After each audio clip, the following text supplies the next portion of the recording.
Las palabras salieron con tanta naturalidad que, por un instante, pensé que las había escuchado mal. Pero la expresión en el rostro de mi hija no dejaba lugar a dudas. Amalia se recostó en su silla, copa de vino en mano, y con una sonrisa afilada dijo: «Nunca vas a ser como mi suegra». La mesa quedó en silencio por un momento, antes de que las conversaciones retomaran su curso.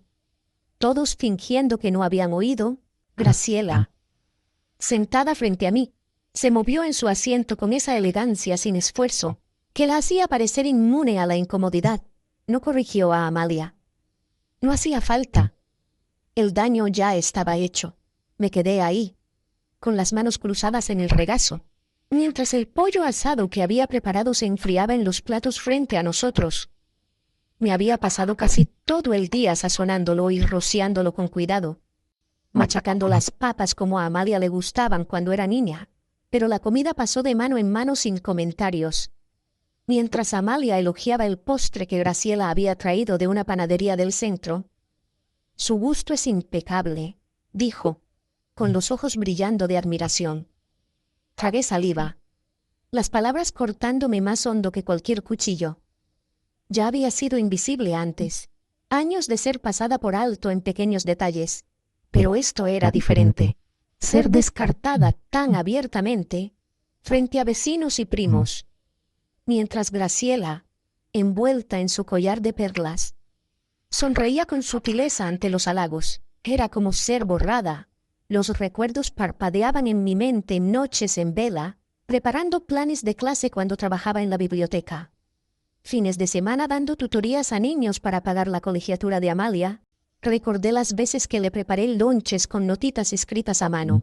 Los años en que fuimos solo nosotras dos después de que Ignacio murió. Cada sacrificio que hice parecía desvanecerse bajo el brillo de la elegancia effortless de Graciela. No respondí esa noche. Mantuve la mirada fija en mi plato, fingiendo que el comentario no me había atravesado, aunque mi pecho pesaba con el silencio. Cuando la cena terminó, los parientes se agruparon alrededor de Graciela, pidiéndole su opinión sobre maridajes de vino y planes de viaje. Mientras yo recogía los platos en silencio, Amalia apenas notó cuando le di un beso en la mejilla para despedirme. Las palabras se quedaron conmigo mucho después de que la casa quedó en silencio. Y mientras yacía despierta, supe que no las olvidaría. No eran la primera herida, pero eran las más profundas. Y me llevaron de vuelta a las raíces de todo lo que había sacrificado por ella. Esa noche, después de la cena, no podía dejar de pensar en cuán atrás se remontaba esta historia. El dolor de las palabras de Amalia era reciente, pero sus raíces se extendían hasta los años después de la muerte de Ignacio. Se fue antes de que Amalia cumpliera 15 años. Una mañana de invierno, un infarto se lo llevó, dejándome con una hipoteca, una adolescente y más dolor del que sabía cómo manejar. Recuerdo estar sentada en la mesa de la cocina con la cuenta del funeral frente a mí, dándome cuenta de que no había nadie más que vendría a ayudar. Desde ese día, cada decisión que tomé giró en torno a mantener a Amalia a flote. Tomé turnos extra en la biblioteca, acomodando libros hasta altas horas de la noche. Y los fines de semana daba tutorías a niños del vecindario para cubrir los gastos del mandado. Las vacaciones nunca existieron para nosotras. Vendí el anillo que Ignacio me dio en nuestro 5º aniversario, y más tarde, el reloj de su padre. Cada reliquia se me escapó de las manos como arena, cambiada por colegiaturas, uniformes y renta. Amalia nunca supo los detalles, y nunca se los conté. Quería que se sintiera cuidada, no agobiada. Cuando se graduó de la prepa, lloré de orgullo, pero para entonces, el apellido Velázquez ya había comenzado a rondar su vida. Había conocido a Arturo Velázquez en un evento universitario, y su madre, Graciela, entró en escena con modales refinados y una riqueza que yo nunca podría igualar. Graciela le regalaba bufandas de seda, cenas en clubes privados e introducciones a personas importantes. Yo le daba muebles de segunda mano, lonches preparados y noches de preocupación por cómo estirar el dinero para las cuentas. La admiración de Amalia por Graciela crecía con cada gesto. Y yo me quedaba en silencio al fondo, demasiado cansada para competir. Mis sacrificios se desvanecían como sombras junto al mundo brillante y pulido de Graciela, pero me decía a mí misma que el amor no necesitaba brillar para ser real. Aún así, esa brecha se profundizó una vez que Amalia se casó con esa familia, y el pedestal bajo Graciela se hizo más alto. Bodas, cumpleaños, días festivos, cada reunión seguía el mismo ritmo.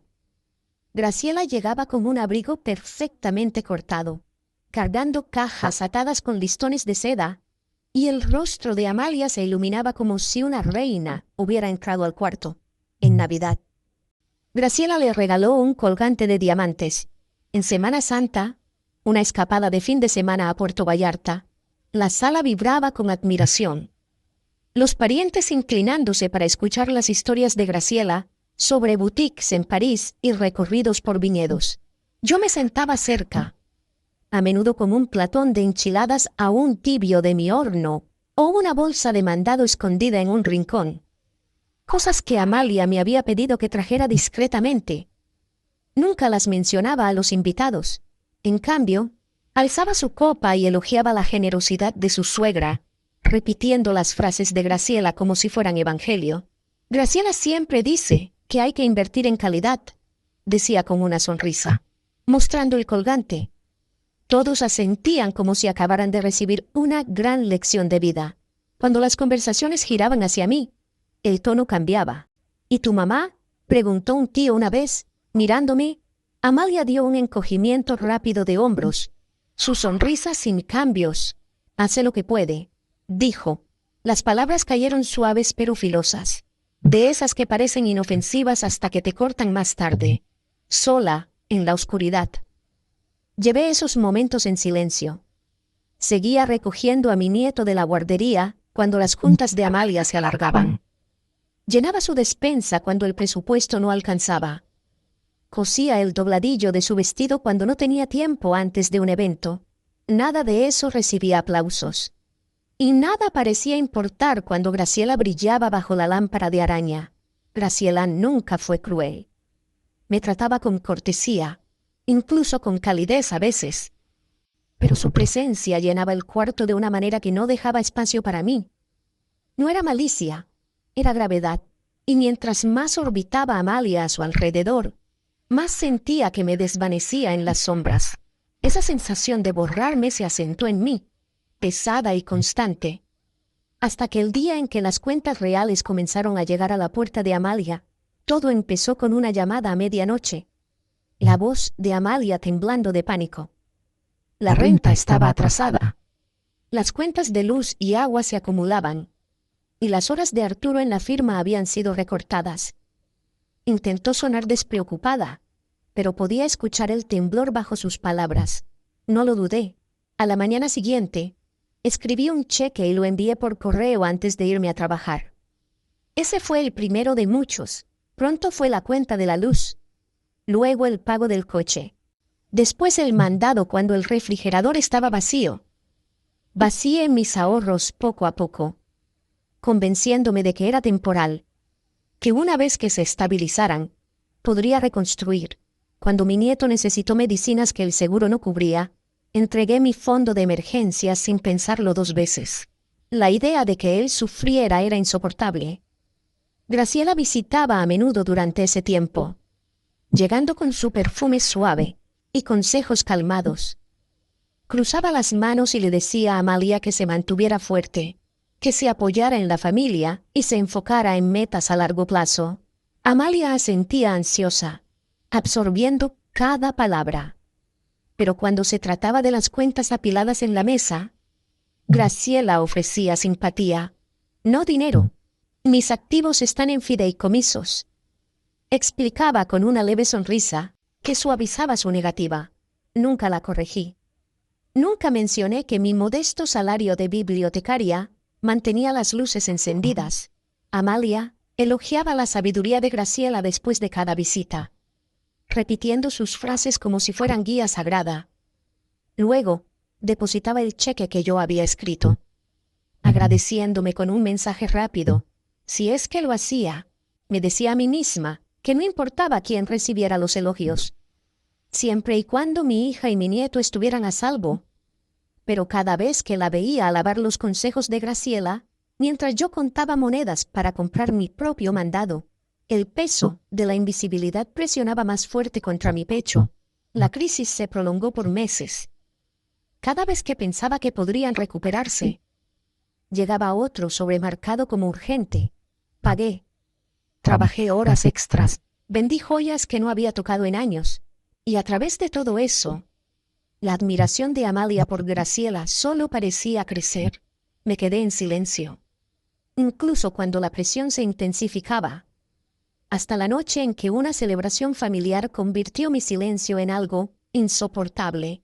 La cena de cumpleaños debería haber sido sencilla pastel, risas, algunos brindis. En cambio, se convirtió en otro escenario para Graciela. Amalia estaba en la cabecera de la mesa, con las mejillas sonrojadas de alegría, mientras anunciaba que su suegra la había sorprendido con un paquete de vacaciones a Valle de Guadalupe. Una semana completa, recorridos por viñedos, catas privadas, todo incluido, dijo, su voz brillando de orgullo. Los aplausos recorrieron la mesa. Los parientes se inclinaron, preguntando por el hotel, el itinerario, los vinos. Graciela los despachó con un encanto modesto, pero su satisfacción era evidente. Yo observaba desde el otro extremo, con las manos descansando en mi regazo, horas antes de que llegaran los invitados. Le había deslizado a Amalia un sobre para cubrir las reparaciones de su coche. La última de una serie de rescates silenciosos. Me agradeció con un asentimiento distraído antes de ponerse a arreglar la mesa. Ahora, mientras su voz se alzaba con entusiasmo, sentía que me desvanecía aún más de la vista. Mi gesto era invisible, no mencionado. Mientras el de Graciela brillaba frente a la multitud, entonces alguien hizo la pregunta que siempre parecía colgar como una trampa. ¿Y tu mamá? ¿Cómo está estos días? Amalia no dudó. Alzó su copa hacia Graciela. Sonrió y dijo con ligereza, «Ella hace lo que puede, pero nunca será como mi suegra». Las palabras me cortaron. Algunos invitados rieron suavemente, pensando que era una broma inofensiva, pero sentí mi rostro calentarse. Yo había sido quien mantuvo su coche funcionando para que siquiera pudiera llegar a esta cena. Yo había sido el respaldo silencioso en cada emergencia, pero todo lo que ella veía, todo lo que quería que los demás vieran, era el brillo de Graciela. Me obligué a sonreír, aunque mi pecho ardía de humillación. La charla continuó como si nada hubiera pasado, pero llevé ese comentario conmigo a casa, pesado e imborrable. Esa noche, mientras ordenaba recibos en mi mesa de cocina, me di cuenta de que había estado recolectando pruebas todo ese tiempo. Aunque aún no sabía por qué, las noches se volvieron las más difíciles. Después de largas horas en la biblioteca, después de dar tutorías a niños cuyos padres apenas podían pagar mi tarifa, llegaba a una cocina que se sentía demasiado silenciosa. Preparaba un té.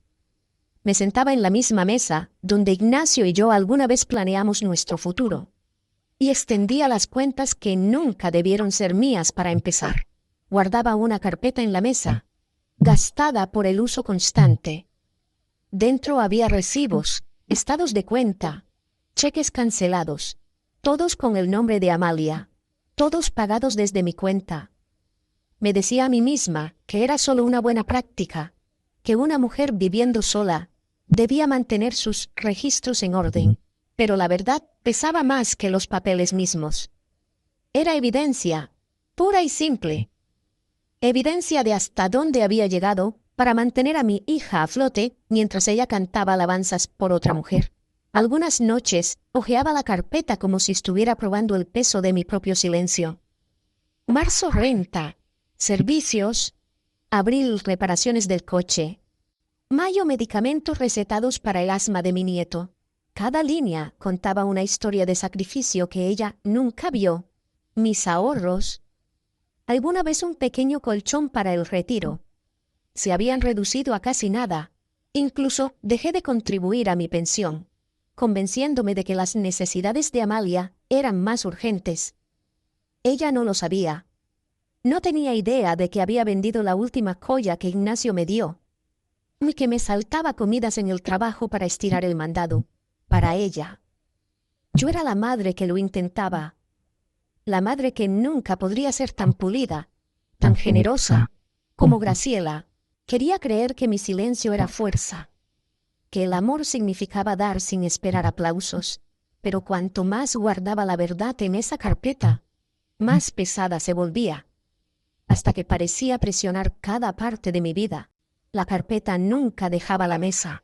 Me decía que era por conveniencia, pero en realidad creo que la quería cerca, porque sabía, en el fondo, que un día el silencio tendría que romperse. Y ese día llegó antes de lo que esperaba, cuando otra cena trajo palabras que ya no podía soportar. La mesa estaba puesta con cubiertos relucientes y copas de cristal. El toque de Graciela evidente en cada detalle. Ella estaba en el centro, tan serena como siempre, felicitando a Amalia por su reciente ascenso y por lo bien que se desenvolvía en círculos difíciles. Amalia brillaba, absorbiendo la aprobación que parecía importar más que cualquier otra. Serví el asado, llené las copas de vino y escuché cómo la conversación giraba en torno al ingenio de Graciela y los logros de Amalia. Mis aportes, como siempre, eran invisibles. Me decía a mí misma que debía quedarme callada, dejarlo pasar, pero el peso de tantos años apretaba fuerte contra mi pecho. Entonces pasó, con Graciela sonriendo a su lado. Amalia se giró hacia mí. «Nunca vas a ser como mi suegra», dijo, con un tono suave, casi juguetón, como si repitiera una broma que todos habían aceptado hace tiempo. Las palabras debieron haberme devuelto al silencio. Debieron haberme hecho replegarme como tantas veces antes, pero algo cambió. No era enojo, era claridad. Todos esos años de agotamiento, todos los recibos guardados en esa carpeta gastada, cada sacrificio desapercibido, se unieron como vidrio que finalmente se afila en una cuchilla. No me inmuté, no bajé la mirada. Por primera vez, vi a mi hija con claridad, no como la niña que había protegido, sino como una mujer que ya no reconocía la verdad de su propia vida. Mi voz, cuando salió, fue firme, más fuerte de lo que esperaba. Las palabras surgieron de un lugar que había estado esperando todo este tiempo. La miré al otro lado de la mesa, a las perlas brillando alrededor del cuello de Graciela, al silencio de los parientes conteniendo el aliento, y hablé. «Entonces pídele que pague tus cuentas, entonces pídele que pague tus cuentas». Las palabras se deslizaron al cuarto como una piedra cayendo en agua tranquila. Por un momento, nadie respiró. El tintineo de los cubiertos se detuvo. Las miradas se movían entre Amalia, Graciela y yo, quien permanecía inmóvil, su compostura impecable titubeando. El rostro de Amalia se descompuso. «¿Qué?», susurró, pero no le di espacio para desviar el tema. Metí la mano en mi bolsa y puse una carpeta en la mesa. Mis manos no temblaron. La abrí lentamente, sacando un montón ordenado de papeles que había cargado durante meses. «Marzo, la renta, mi cheque», dije, levantándolo. «Abril, los servicios, mi cuenta». Otro papel. «Reparaciones del coche, medicinas, el medicamento para el asma de tu hijo. Todo mío». Murmullos recorrieron la mesa. Una tía se inclinó hacia adelante, con el ceño fruncido. Los labios de Graciela se abrieron como para hablar, pero volvieron a cerrarse. Amalia permaneció inmóvil, con su copa de vino temblando en la mano. Coloqué los recibos en una pila frente a mí. No para ellos, sino para mí misma. Eran la prueba de años que había ocultado, sacrificios que habían vivido en silencio. Ahora yacían expuestos en tinta negra. «Elogias sus perlas y sus vacaciones», dije con calma, mirando hacia Graciela. «Pero cuando se trató de mantener tu hogar, no fue su nombre en los cheques, fue el mío. Nadie se movió. El aire se volvió pesado. Cada par de ojos fijos en mí. Vi incredulidad, sorpresa y algo más reconocimiento. Amalia tragó saliva con fuerza, su voz pequeña. No lo sabía. No, dije, cerrando la carpeta. Elegiste no verlo. El silencio se tragó la mesa por completo. Las risas, las charlas, la admiración fácil, todo se desvaneció. Por primera vez en años, no era la sombra en la esquina. Era la verdad que ya no podían ignorar. Y en ese silencio, el pedestal bajo Graciela comenzó a agrietarse. Amalia abrió la boca, luego la cerró. Su confianza habitual se había desvanecido, dejándola pálida e insegura. Yo no me di cuenta, balbuceó. Sus ojos saltando entre los recibos esparcidos en la mesa y mi rostro. Graciela se movió en su silla, alisando su servilleta como si buscara la frase correcta, pero no salió nada. Su elegancia, siempre tan firme, flaqueó bajo el peso de números duros y una verdad innegable. Por primera vez, no tenía un comentario ingenioso, ninguna manera elegante de redirigir la atención. Los parientes susurraban entre sí, sus ojos llenos de preguntas. Algunos me miraban con simpatía callada, otros a Amalia, con incomodidad. El brillo que normalmente la rodeaba cuando Graciela estaba cerca, parecía desvanecerse. No insistí más. Los recibos hablaban lo suficientemente alto. Durante años, había sido borrada en las conversaciones, tratada como si mis esfuerzos apenas contaran. Ahora, por primera vez, la sala no podía apartar la mirada. La mirada de Amalia se quedó en mí, inquieta. Era como si me viera, no como la madre que lo intentaba, sino como la que había cargado más de lo que ella jamás imaginó. Una fina grieta recorrió el pedestal que había construido para Graciela, y podía ver la incertidumbre asentándose. El silencio se prolongó, pesado y desconocido, hasta que Amalia finalmente susurró: «Mamá, ¿por qué no dijiste nada antes?» No respondí de inmediato. No había una manera simple de explicar años de elegir el amor sobre el reconocimiento. Pero en ese momento, podía sentir el suelo moverse bajo nosotras. El primer temblor de algo que se rompía. Y lo que se rompió esa noche fue más que el silencio, fue la historia que mi hija había creído toda su vida. Los días que siguieron fueron extrañamente silenciosos. Amalia no llamó de inmediato, y cuando finalmente lo hizo, su voz traía una vacilación que nunca había escuchado antes. Preguntó cómo estaba, si necesitaba algo, tropezando con palabras que antes le salían con facilidad. Graciela también envió una nota, cortés, contenida, pero diferente. Por primera vez, se dirigió a mí con algo que sonaba a respeto, aunque se sentía torpe, como si estuviera aprendiendo un nuevo idioma. No me regodeé, ni alimenté el resentimiento. Simplemente seguí adelante. En la biblioteca, mantuve mis horarios. En casa, equilibré mis propias cuentas modestas. Por primera vez, no dejé que el peso de las elecciones de Amalia presionara mi pecho. Lo que más me sorprendió fue la ligereza que sentía, no porque mi hija hubiera cambiado de la noche a la mañana, sino porque yo lo había hecho. Ya no buscaba su aprobación como antes. Ya no me medía contra las perlas o las palabras pulidas de Graciela. Mi valor nunca había dependido de la admiración o los aplausos. Vivía en los años que mantuve un techo sobre la cabeza de Amalia, en las noches largas trabajando para que ella pudiera perseguir su futuro, en los innumerables sacrificios hechos sin reconocimiento. Esa verdad siempre había estado ahí. Ahora simplemente tenía una voz.